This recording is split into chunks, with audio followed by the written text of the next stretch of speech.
l'île du bonheur. Et qui ne trouverait pas son bonheur, en effet, le long des 20 km de plages océanes que compte la commune. Elles en ont la Pointe, le Grand Croau ou encore le Truc Vert, la plus fréquentée. 20 km de plages le long desquelles l'Atlantique déploie ses rouleaux très recherchés des amateurs de surf.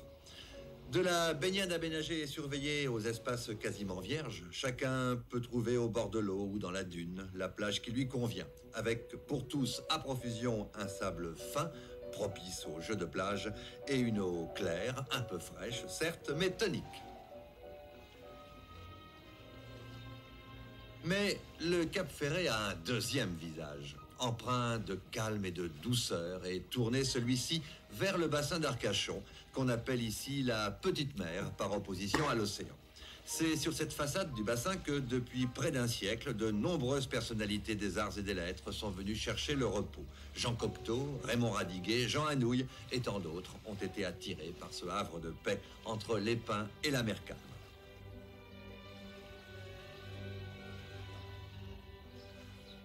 Le Cap Ferret, rappelons-le, regroupe un certain nombre de localités, depuis Lège au nord jusqu'à Cap Ferret proprement dit, au sud. Les villages de Claouey, Grand Piqueil, Petit Piqueil, Le Canon, l'Herbe ou la Vigne se succèdent ainsi tout au long du bassin. Tous ces petits bourgs ont fait un remarquable effort d'aménagement et désormais commerce, camping, hôtels, équipements sportifs et collectifs de grande qualité permettent à la presqu'île de décupler les mois d'été sa population habituelle. Quant à ce petit train qui relie le bassin à l'océan, il est, lui, plus que centenaire.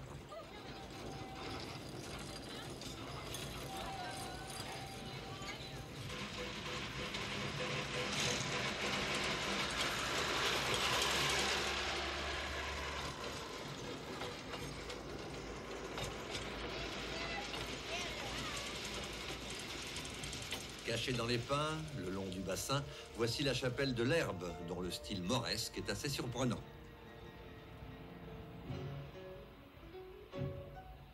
Mais chaque détour de la route côtière réserve des surprises. Il fait surgir un détail coloré ou un assemblage subtil de teintes dans l'architecture de bois caractéristique du bassin d'Arcachon.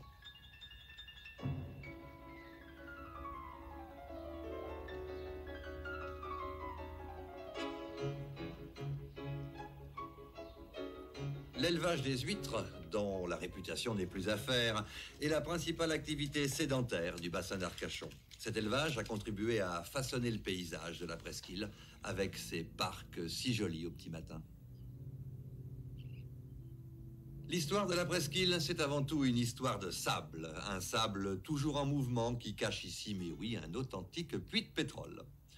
Déposé au cœur du bassin, couvert et découvert par la marée, le sable a formé l'île aux oiseaux et le banc d'Arguin, réserve naturelle ornithologique aux eaux chaudes et peu profondes qui sont des lieux de pique-nique très prisés des Bordelais. C'est le sable encore, dont l'avancée est inexorable, qui imposa de reconstruire 3 fois cette église de Lège.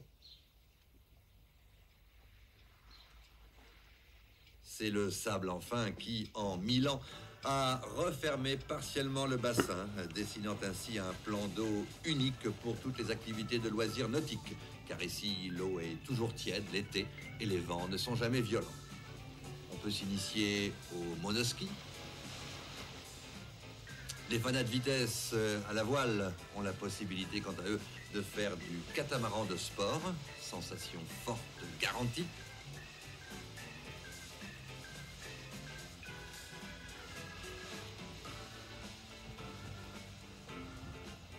Le bassin se prête aussi, bien sûr, à la planche à voile.